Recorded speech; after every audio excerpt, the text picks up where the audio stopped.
Hello, my name is Alan Skinner, citizen scientist, soil biologist for White Harvest Farms in Jacksonville, Florida. The topic of our poster is practical ways to assess and manage soil biology on a no-till urban farm. We are working under a 3-year NRCS Conservation Innovation Grant, CIG, and this poster summarizes many of the findings of our research. While this research is conducted on a small farm, we believe the takeaways from this research can apply to any size farm or ranch.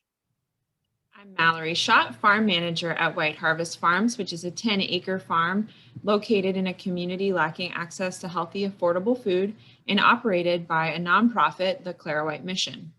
We employ the NRCS soil principles with intercropping and cover cropping in our no-till beds, use mulch, cultivate living walkways, and practice integrated pest management.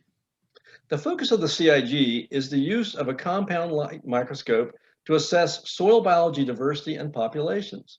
Optimum soil health involves good soil structure, mineral balances, and robust beneficial soil microbe populations. Soil structure and minerals are easily tested for and assessed, but soil biology is more challenging because you're dealing with a dynamic living ecosystem that is subject to many external influences. The microscope has allowed us to determine when soil biology populations are adequate to allow reduction of organic inputs and therefore costs. The steps involve defining target microbe levels and diversity desired, performing initial soil biology assessments with the microscope, adding microbe-rich compost, and reassessing the soil periodically until targets are met. We have been testing these methods for the CIG since 2018 at our test plots. We make microbe-rich compost and amendments that we are using to grow annual vegetables.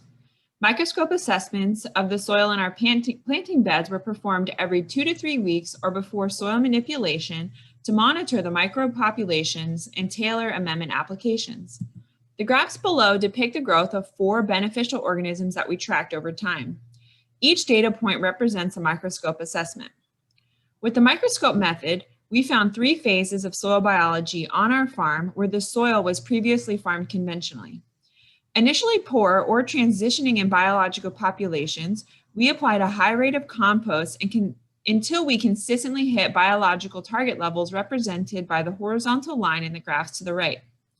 Once the target soil biology levels were achieved for several months, compost and fertilizer inputs were reduced.